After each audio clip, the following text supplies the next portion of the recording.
Captain Velatar sat in silence for a long time. The truth was too big for his mind to understand all at once. Everything he thought he knew about humans was wrong. Everything his species believed about the galaxy was wrong. "What choice do we have?" he finally asked. Admiral Han Soo-jin looked at him with something that might have been sympathy. "The same choice we have given every species that has broken the rule. You can return to your home world and never speak of what you have learned here. Your government will continue to believe that humans are young and primitive. Your people will live their lives in peace. Or," asked Commander Thexun, "or you can tell your government the truth about us," said Dr. Yoon Sang-ho. "You can warn them that humans are not what they seem. You can help them prepare for war against us." Dr. Kirilta looked confused. "Why would you give us that choice? Why would you let us prepare to fight you?" "Because," Admiral Han said, "we want you to understand something very important. We do not want to fight you. We do not want to fight anyone. But if you force us to fight, you will lose." The screen changed to show a new location. Captain Veltar found himself looking at what appeared to be a vast museum. Display cases stretched out as far as he could see, each one containing pieces of destroyed alien technology. "This is the Museum of Foolish Choices," Dr. Yoon explained as he walked between the displays. "Every item here belonged to a species that decided to fight humanity after learning our true nature." He stopped in front of a display case containing a twisted piece of metal. "This is part of a Hexthani battle cruiser. The Hexthani Confederation had ruled 200 star systems for 50,000 years. Their military was feared throughout this entire region of the galaxy." Dr. Yoon moved to the next display. "They lasted 3 days against us." Captain Veltar stared at the ruined piece of a ship that had once been part of a mighty fleet. 3 days? The Hexthani made the same mistake everyone makes. They thought that because we seemed young we must be weak. They attacked our colonies with everything they had. Dr. Yoon touched another display case. "This contains the remains of their entire fleet, all 10,000 ships. 10,000 ships destroyed in 3 days? Dr. Kirelta whispered. "We tried to avoid the fight," Admiral Han said from another part of the museum. "We offered them the same choice we are offering you. But they believed they could conquer us and steal our secrets." The Admiral stopped in front of a larger display that contained what looked like pieces of a planet. "This is all that remains of the Hexthani homeworld." The 3 Veltharians stared in horror at the broken chunks of rock and metal. An entire world had been destroyed. "You destroyed their planet?" Commander Thexan asked. "No," Admiral Han said. "They destroyed it themselves. When they realized they could not defeat us, they tried to destroy their own world rather than surrender. We tried to stop them, but we were too late." Dr. Yoon led them to another section of the museum. The Koral military state lasted longer, 2 weeks. They were smarter than the Hexthani. "They tried to study us first to learn our weaknesses. Did they find any?" Dr. Kirelta asked. "No. Human technology is based on different principles than most species use. We do not build bigger weapons. We build smarter weapons. We do not construct larger ships. We construct more efficient ships. We do not train harder soldiers. We train soldiers who think differently." Admiral Han showed them displays containing the remains of dozens of different species. Each one had made the same choice. Each one had decided to fight rather than pretend they had never learned the truth about humanity. "Why do you show us this?"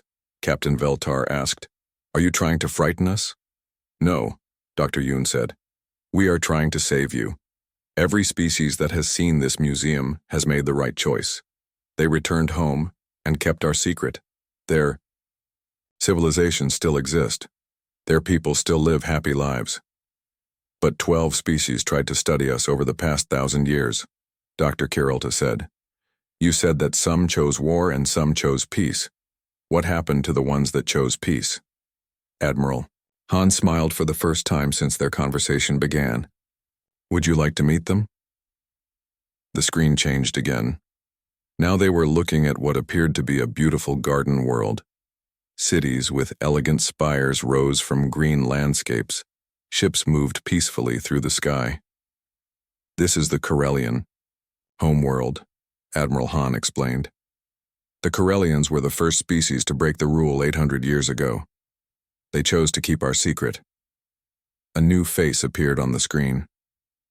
The alien looked similar to the Veltharians, but with different colored scales and larger eyes.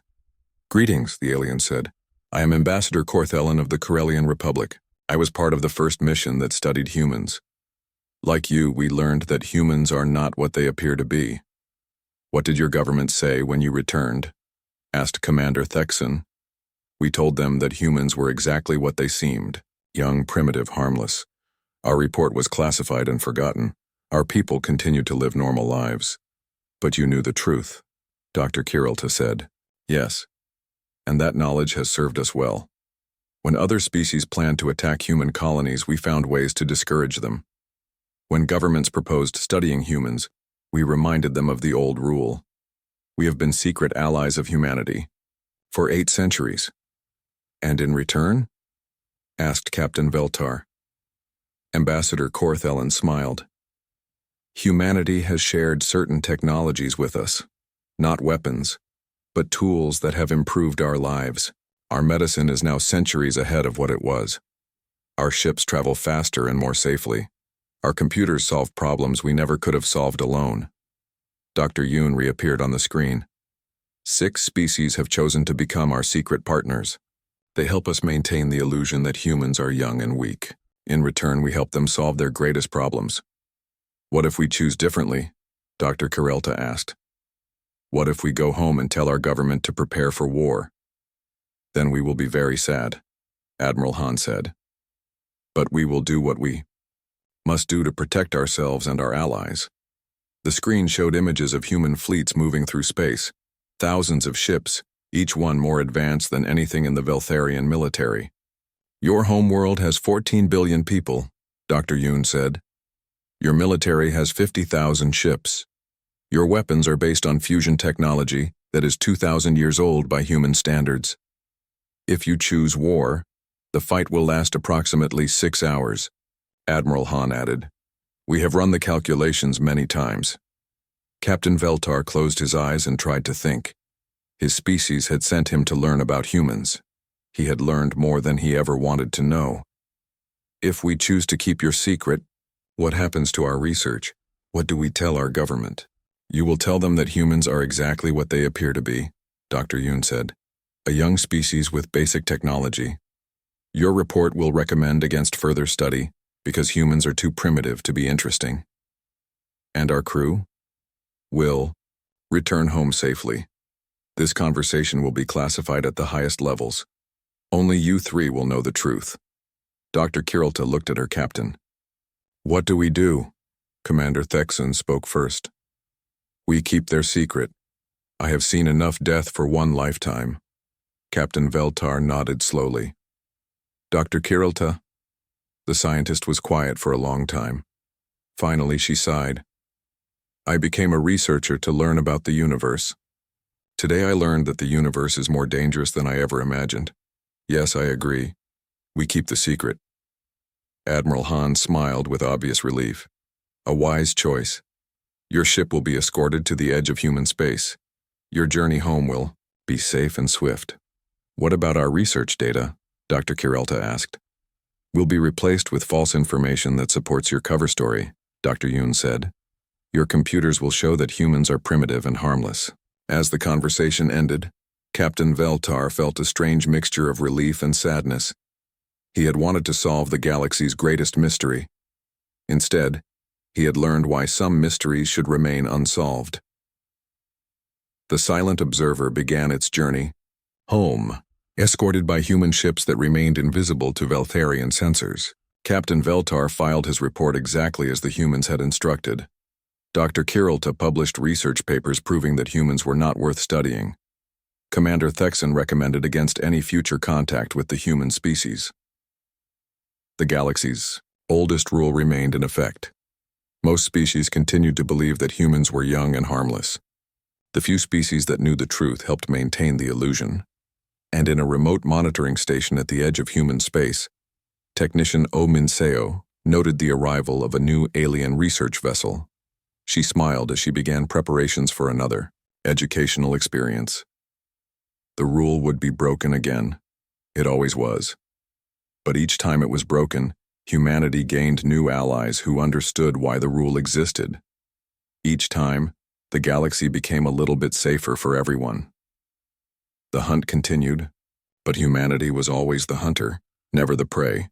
Captain Veltar woke up to the sound of alarms screaming throughout his ship. Emergency lights flashed red as he jumped from his sleeping pod. Something was very wrong. "Report!" he shouted as he ran to the bridge. "Captain," said his pilot, his voice shaking with fear. "We are surrounded." Veltar looked at the main screen and felt his blood turn to ice. Dozens of human ships had appeared around the silent observer. But these were not the simple cargo vessels and mining ships they had seen around New Sol. These were sleek warships with smooth black hulls that seemed to bend light around them.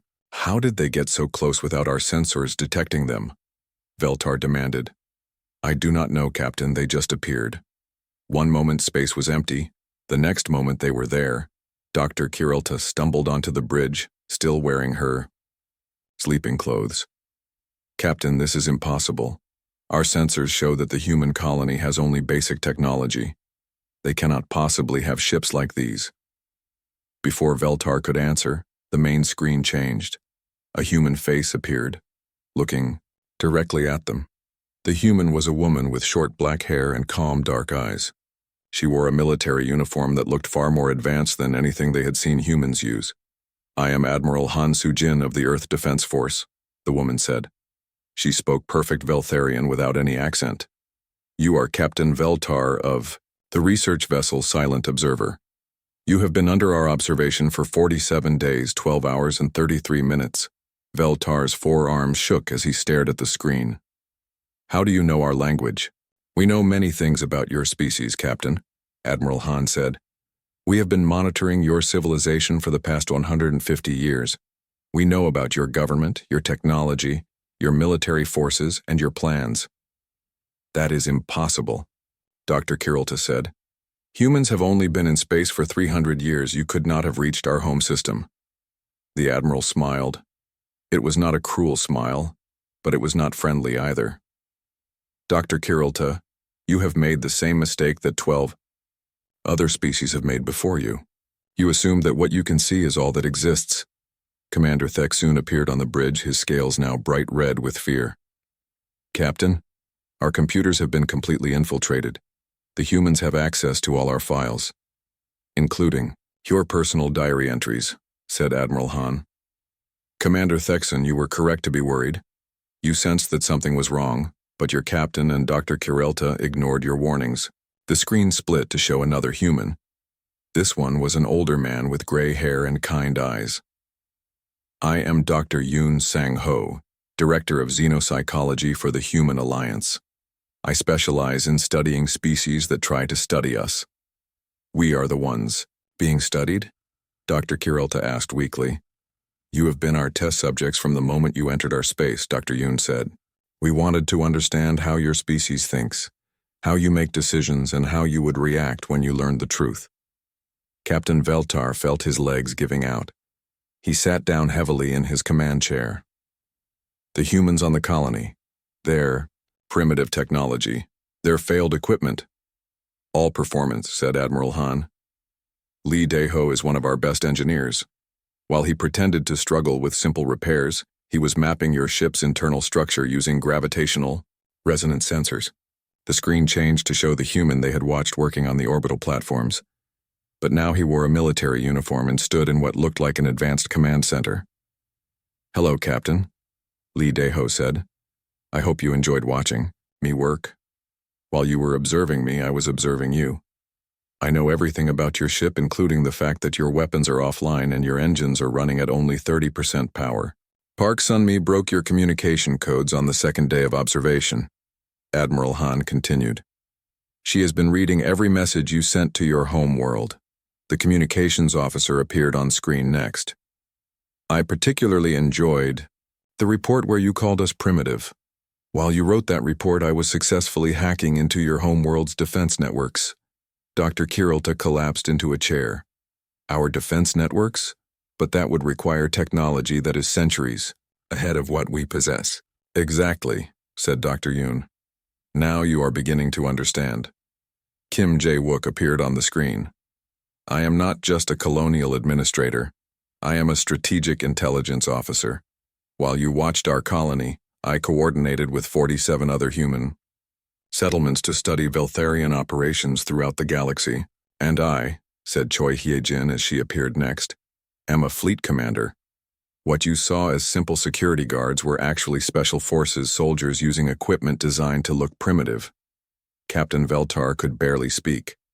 How long have you known we were there? Since before you arrived, Admiral Han replied. We detected your ship while it was still in hyperspace, 72 hours before you entered our system. But how? Dr. Kirilta whispered. Dr. Yoon leaned forward. This is why the rule exists, Dr. Kirilta. Every species that has tried to study humans has asked the same question. You all make the same assumptions. What assumptions? Asked Commander Thexan. You assume we are like you, Dr. Yoon explained. You assume we developed technology in the same order you did. You assume our limitations are the same as yours. You assume that a young species must be a primitive species. Admiral Han touched a control on her chair. The view outside the silent observer changed. Instead of empty space, they could now see the true size of the human fleet. Hundreds of ships surrounded them, stretching out to the horizon. Some of the ships were larger than space stations. This is just one small patrol fleet, Admiral Han said. We have thousands of these fleets scattered throughout the galaxy. We have been watching every species, learning from every civilization, and preparing for the day when someone would force us to reveal ourselves. You have been hiding? Veltar asked. Not hiding, Dr. Yoon corrected. We have been learning. While other species fight wars and build empires, humans study and improve. We do not conquer because we do not need to. We do not trade because we already have everything we want. We do not communicate because we are not ready to change the galaxy. But you are ready now? Dr. Kirelta asked. No, Admiral Han said. We will not be ready for another 1,000 years. But you forced us to act by breaking the rule. The screen changed to show the interior of what looked like a massive space station. Thousands of humans worked at advanced computers, while holographic displays showed star maps of the entire galaxy. This is Deep Space Command Station Alpha, Admiral Han explained. One of 50 such stations hidden throughout the galaxy.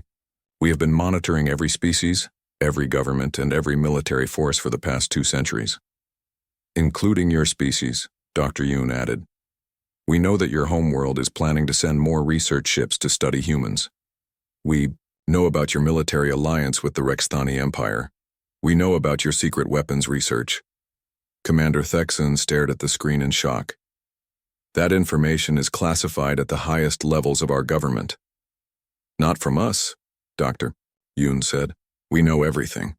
Captain Veltar felt a terrible understanding growing in his mind. The other species that tried to study humans, the ones that disappeared, did not disappear, Admiral Han said. They learned the truth, just as you are learning it now. Some of them decided to return home and pretend they had never met us. Others decided to prepare for war.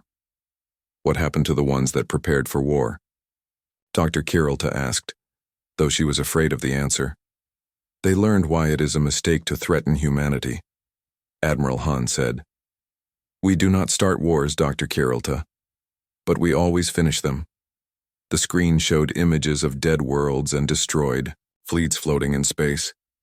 Captain Veltar recognized some of the ship designs, the Hexthani Confederation, the Koral military state, the Iron Worlds Alliance. You destroyed entire civilizations, he whispered. They destroyed themselves, Dr. Yoon said sadly. We gave them the same choice we are giving you.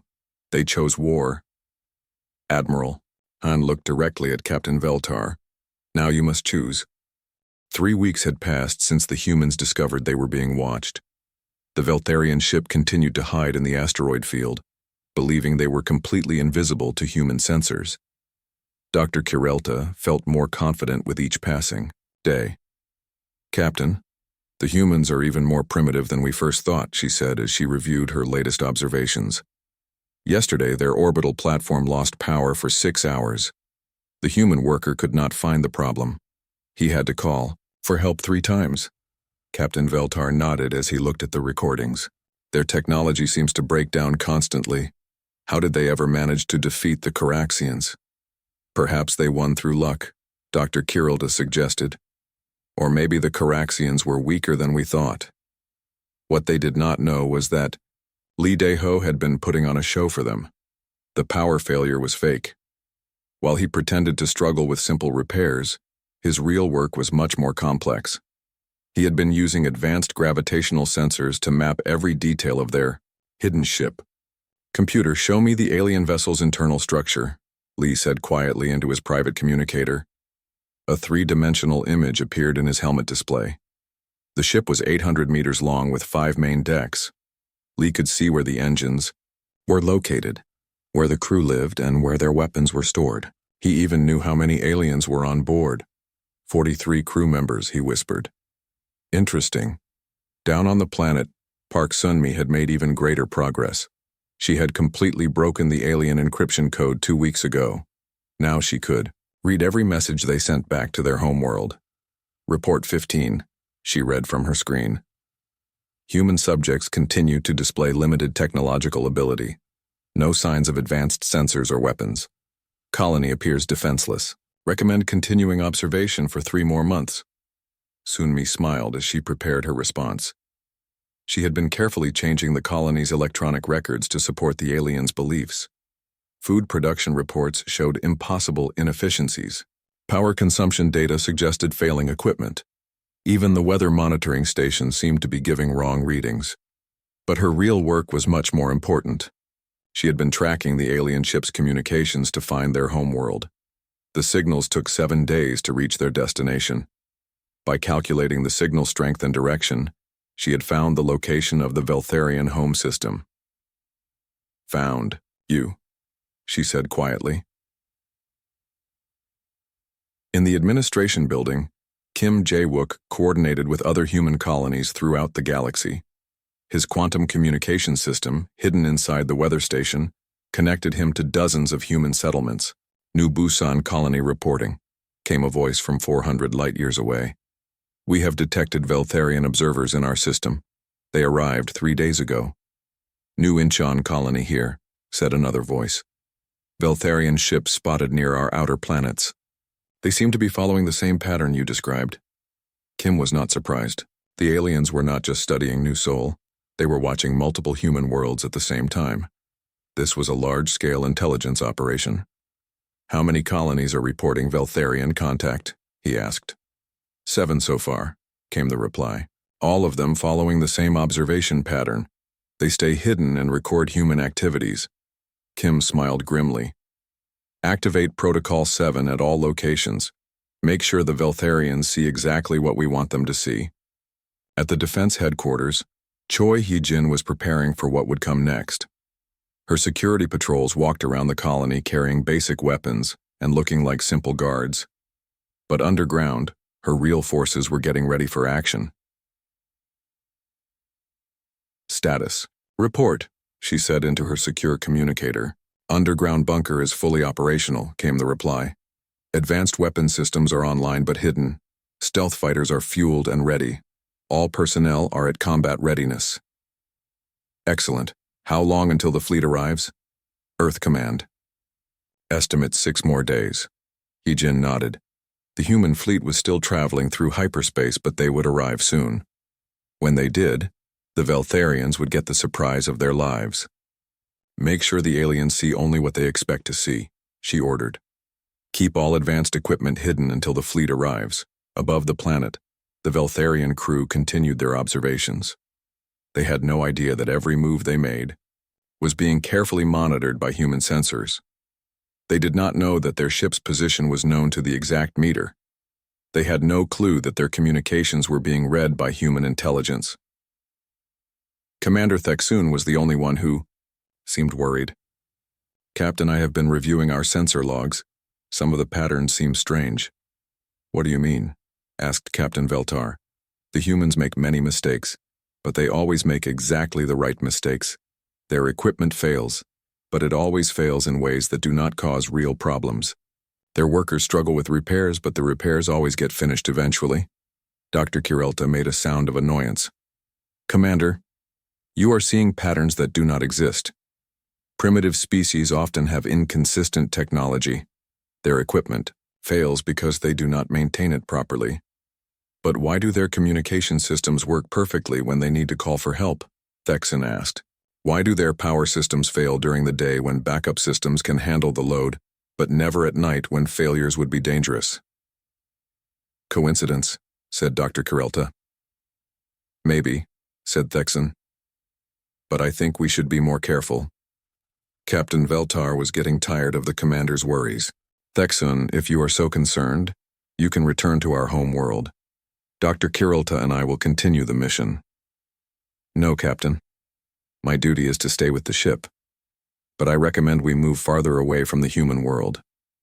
We are already 200,000 kilometers away, said Veltar. They cannot possibly detect us at this distance. What the captain did not know was that human sensors had been tracking his ship since the moment it entered the star system. The distance meant nothing to human technology. They could have detected the Veltharian ship from the other side of the galaxy if they needed to. Deep underground on New Sol, in a hidden command center that did not appear on any public maps, a team of human intelligence officers monitored every word the aliens spoke. They still believe they are undetected, reported one officer. How much longer do we let them watch? Asked another. Earth Command wants a full intelligence profile before we make contact, said the team leader. We need to know everything about their technology, their military capabilities, and their government structure. We already have most of that information from monitoring their communications. True, but the longer we wait, the more confident they become. Confident enemies make more mistakes. On the surface, the human colonists continued their daily activities. They went to work, had meals with their families, and enjoyed their free time. To the Veltharian observers, they looked like a peaceful and harmless species. But deep underground, hidden from alien sensors, the real New Sol colony operated with technology that the Veltharians could not even imagine. Quantum computers processed information faster than light. Gravitational sensors could detect a single atom moving anywhere in the star system. Weapons that could destroy planets waited in hidden storage facilities. The humans were not just hiding their technology. They were learning everything they could about their unwelcome visitors. Every transmission the Veltharians sent home was recorded and analyzed. Every system on their ship was mapped and studied. Every crew member's voice was identified and catalogued. Sir, said one of the intelligence officers, we have successfully hacked their ship's main computer. Excellent, said the team leader. What did you find? Complete records of their home world, military strength, population centers, government structure. They have 14 billion people on their planet and colonies throughout their star system. Any other ships? Negative.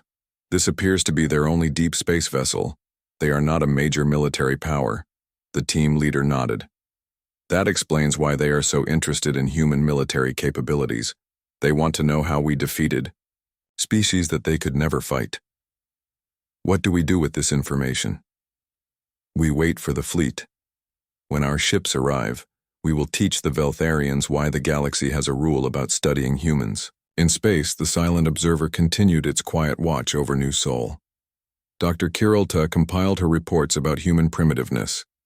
Captain Veltar planned to continue the mission for several more months. Commander Thexan worried about patterns. That seemed too convenient. None of them realized that they had walked into a trap. The humans were not the ones being studied. The humans were the ones doing the studying. And in just a few more days, the students would become the teachers. The galaxy's oldest rule was about to be enforced. Lee Daeho floated in zero gravity as he worked on the orbital platform high above New Sol.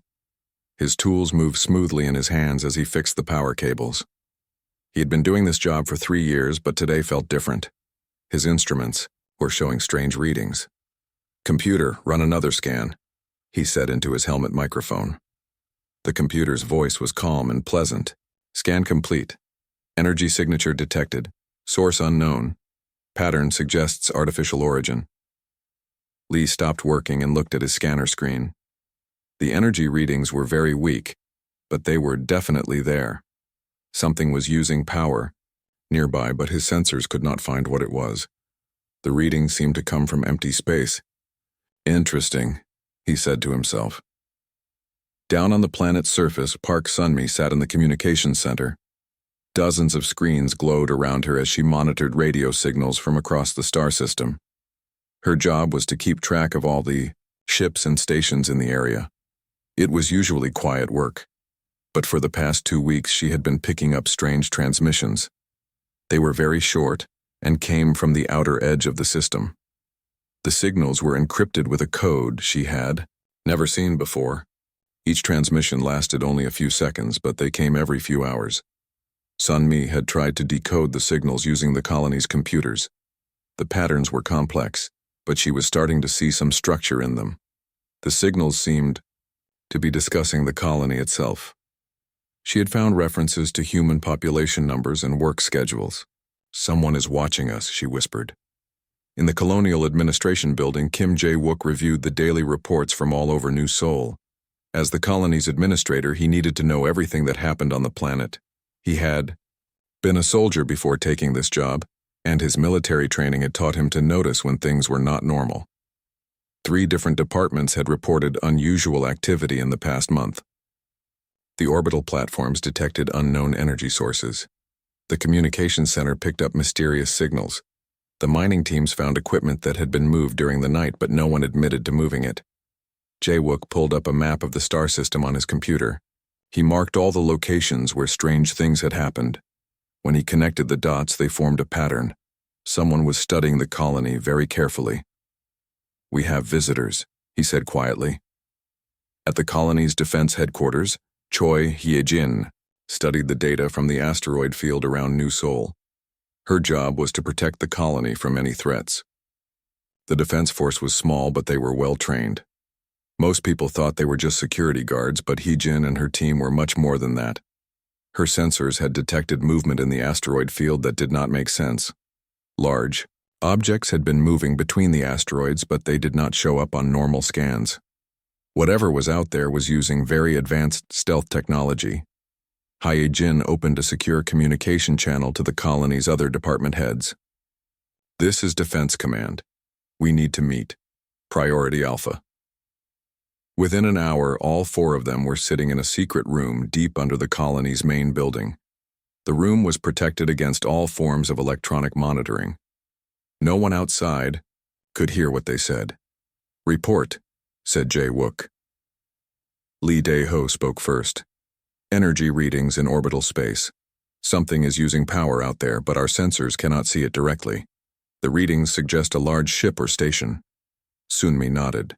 "Encrypted transmissions from the outer system.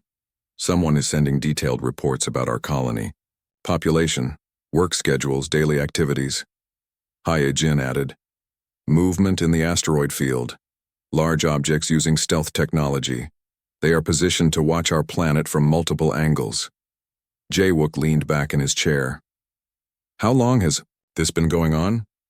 "About 6 weeks," said Hye-jin. "Maybe longer. They are very good at hiding." "Who do we think they are?" asked Lee. "Unknown species," said Sunmi. "The encryption is not from any known alien technology, but the signals are definitely artificial." Jae-wook was quiet for a moment. Then he smiled. It was not a happy smile. "They think they are studying us. They think we do not know they are there." "What do we do?" asked Hye-jin. "We follow Protocol 7, said Jae-wook. The others nodded. Protocol 7 was something they had hoped they would never need to use. It was the plan for what to do when unknown aliens tried to study human colonies without permission. "Sunmi, start feeding false information into our public networks. Make it look like we are having equipment problems. Make them think we are struggling with basic technology. Lee, adjust your work patterns.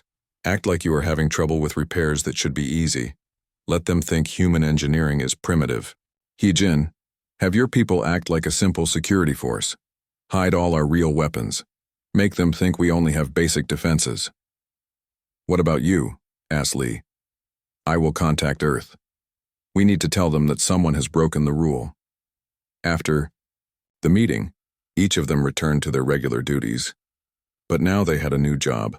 They needed to make the Watchers believe that humans were exactly what they seemed to be. A young, simple species with basic technology. Sunmi began broadcasting fake technical problems on the radio.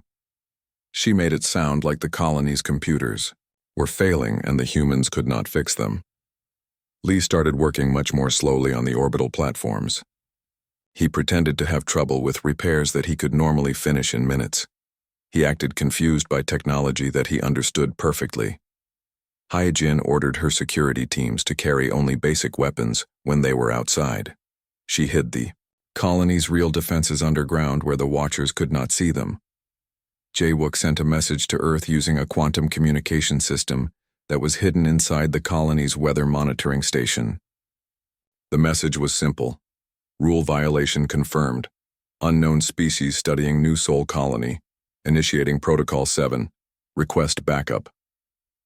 High above the planet, aboard the Silent Observer, Dr. Kirilta watched the human colony with great interest. Her sensors recorded everything the humans did. She saw them struggle with their technology. She watched them work slowly and inefficiently. She observed their simple security patrols.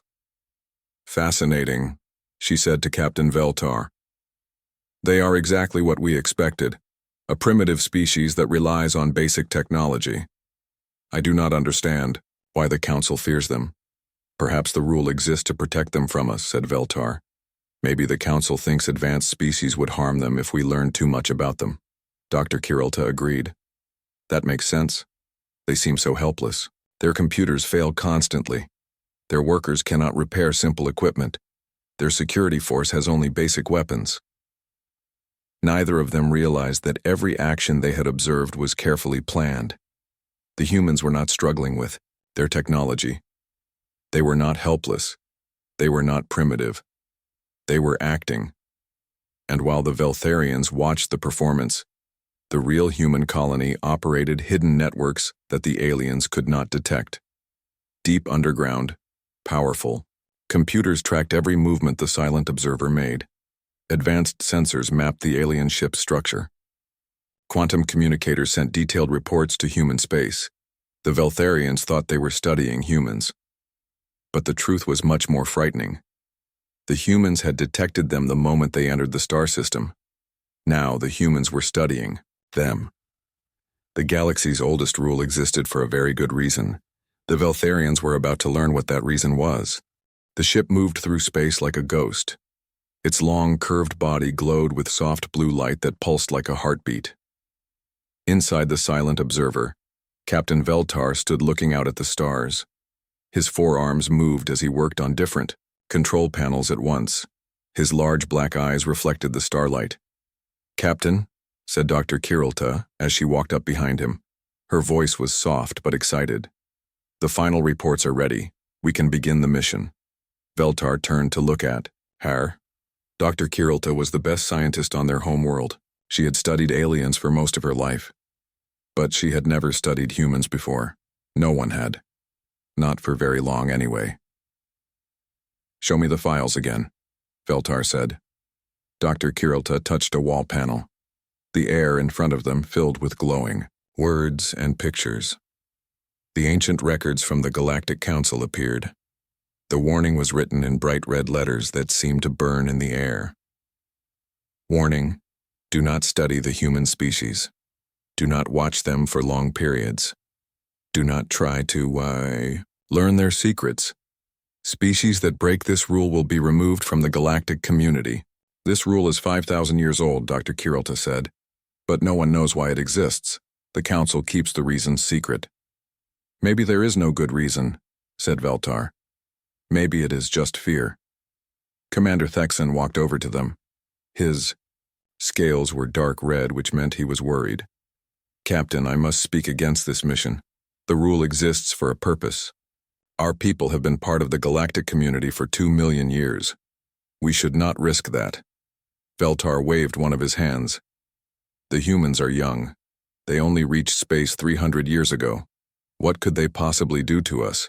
We have technology that is millions of years old. Our ship can hide from any sensors they have." "But why does the rule exist?" Thexan asked. That is what we will find out, said Dr. Kirilta.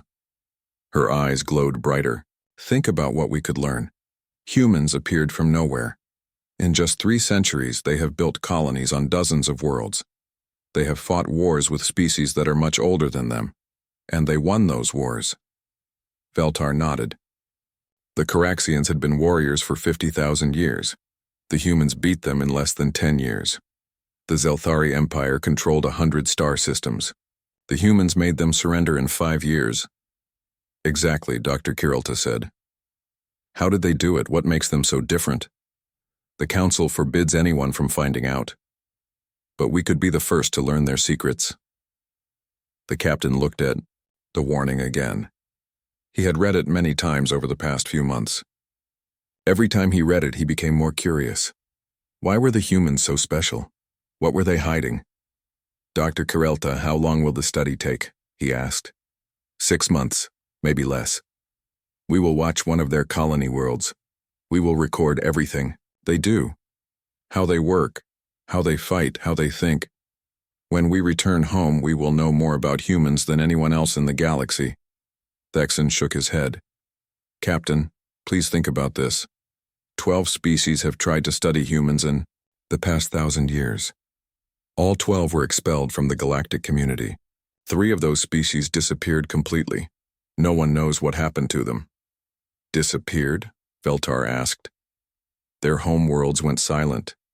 Their ships stopped coming to galactic ports. It was like they never existed. Dr. Kirilta made a sound of annoyance. Commander, you are seeing mysteries where none exist.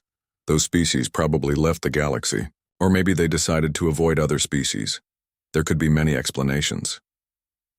Or maybe, Thexan said quietly, they learned something they should not have learned. The 3 of them stood in silence for a while. Around them, the ship's crew worked at their stations. Most of them were scientists. They had come on this mission to make the greatest discovery in their species' history. They believed they were about to become famous. Veltar made his decision. We continue with the mission. We will be careful. We will stay far away from the human world. They will never know we are there. Which world will we watch? Dr. Kirilta asked. New Sol, Veltar said. It is a small colony world in the outer rim. Only 2 million humans live there.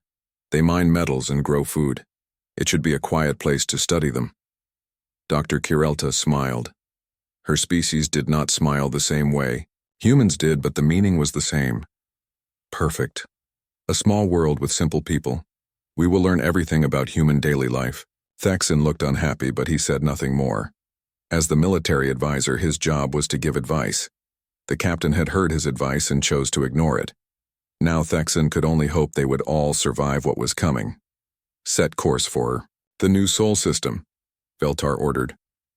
The ship's pilot touched his controls. The silent observer turned toward a new destination. Its engines came to life with a soft hum. Space around the ship began to bend and twist. In seconds, they were flying faster than light toward human space. Behind them, they left a message beacon. If anything happened to them, the message would be sent back to their home world. The message was simple. We have gone to study the humans. If you do not hear from us in 1 year, do not come looking for us. Remember the rule. As the ship traveled through the strange space between normal space and hyperspace, Dr. Kirilta worked on her equipment. She had sensors that could detect the smallest movements. She had cameras that could see through walls. She had computers that could break any code. She was sure that in 6 months she would know everything about humans. She would understand why they were so successful. Maybe she would even learn why the old rule existed. She was excited to solve the greatest mystery in the galaxy. Dr. Kirilta did not know that in breaking the galaxy's oldest rule, she had just made the biggest mistake of her life. She did not know that humans had been waiting for someone exactly like her to show up. She did not know that the moment her ship entered human space, she had become the one being studied. The hunt was about to begin. But Dr. Kirilta would not be the hunter.